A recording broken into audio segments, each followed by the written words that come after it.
Soft, melancholic piano music begins, subtly overlaid with the distant sound of waves. Oh, dears, where to even begin? It feels a bit silly, doesn't it? To dissect a holiday, a supposed retreat. As if reducing it to its constituent failures will somehow mend the splinter in my soul. My grandmother, Babushka Anya, she'd always say, a broken thing must be understood before it can be forgiven. And forgive. Oh, I don't know about that part yet, but understand, yes, I suppose I must. It all started, you see, not with a grand aspiration, but with a rather simple yearning. A yearning for pristine, for effortless, you understand. I'm not one for roughing it, honestly. Growing up in, well, never mind where I grew up, it's rather gauche to dwell, let's just say I've developed a certain sensitivity to substandard conditions. It was the Radisson Blu Resort Spa Gran Canaria Mogan. The name itself sounded promising, didn't it? Blue, so evocative of tranquil waters.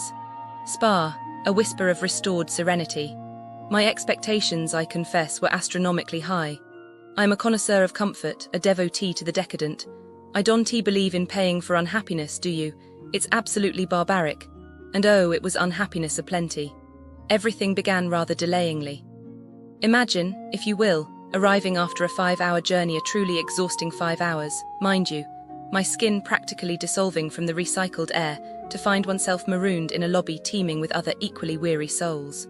A sort of purgatory of polite desperation. 35 minutes we languished, bless our hearts. 35 minutes in a sweltering purgatory, with only 2 beleaguered souls behind the reception desk attempting to manage the deluge of discontent. It wasn't merely the wait, you see, it was the utter inefficiency. The way their movements resembled those of startled gazelles, the barely concealed sighs, it felt disrespectful. As if our time, our very existence, was an imposition. And of course the heat, so stifling, so unclean, you see, heat traps odours. And that lobby, it held the scent of disappointment. A very specific odour, I assure you. It's the smell of allowing things to degrade. The room itself wasn't initially horrific. Equipped, yes, comfortable, debatable, but it was the details, weren't it? The ghastly details, the stained carpets bearing witness to countless spilled cocktails and forgotten sorrows. The chipped furniture, each nick and scratch a tiny indictment of neglect. And oh, the balcony overlooking a construction site. You can imagine the serenade, the insistent hammering, the grinding of metal, the relentless shattering of any semblance of peace. Can you fathom that, paying for a view of chaos? It's simply uncivilized. I suspect, and this is only a thought, that there's a certain cynical cost-cutting involved. A calculation that affluent guests like myself won't trouble ourselves over such trifles. Which of course is a gross miscalculation. But the cruelty, oh, the true cruelty, resided within the linens. I swear, upon my grandmother's memory, I saw dust motes dancing in the sunbeams illuminating the fabric. Particles, you understand, evidence of neglect, of corners cut. The bathroom was, I shudder to even recall it. Human hair clinging to the porcelain like spectral tendrils. A sinking feeling of disgust. A visceral reminder that someone else had inhabited this space, carelessly leaving behind remnants of their existence. And that no one, it appeared, had bothered to rectify the matter. The dining experience, dears, was an ordeal. A prolonged, agonizing ordeal. Breakfast, oh, the breakfast, a free-for-all of elbows and empty coffee pots. Waitresses who seemed to operate under the firm conviction that eye contact was a form of weakness. A ghastly lack of attentiveness. And the plates, piles and piles of abandoned plates, accumulate. Let's talk about the businesses surrounding the Radisson Blu Resort Spa, Gran Canaria Mogan, and truthfully, it's disheartening. A pervasive sense of disappointment seems to cling to many of these establishments, a feeling of potential squandered, of corners cut. It's as though a cloud of mild frustration settles over the entire area. Businesses here, generally speaking, operate with a concerning disregard for genuine hospitality and value. It feels like a systemic issue, not isolated incidents. A place designed for relaxation feels exploitative. Let's start with Mogan Mall. You see, the feeling I got scanning the reviews is one of consistent disorganization, bordering on chaotic. It isn't just one thing going wrong, it's that nothing seems to work as it should. The free shuttle, and I use the term loosely, appears to be a masterclass in misleading advertising. People waiting, plans disrupted, simply left standing. It's not a service, it's a phantom promise. Then there's the issue of aggressive sales tactics. One review detailed a blatant attempt to overcharge for fruit, a carefully constructed scenario to fleece a tourist. It left a sour taste, a prickling sensation of being deliberately targeted.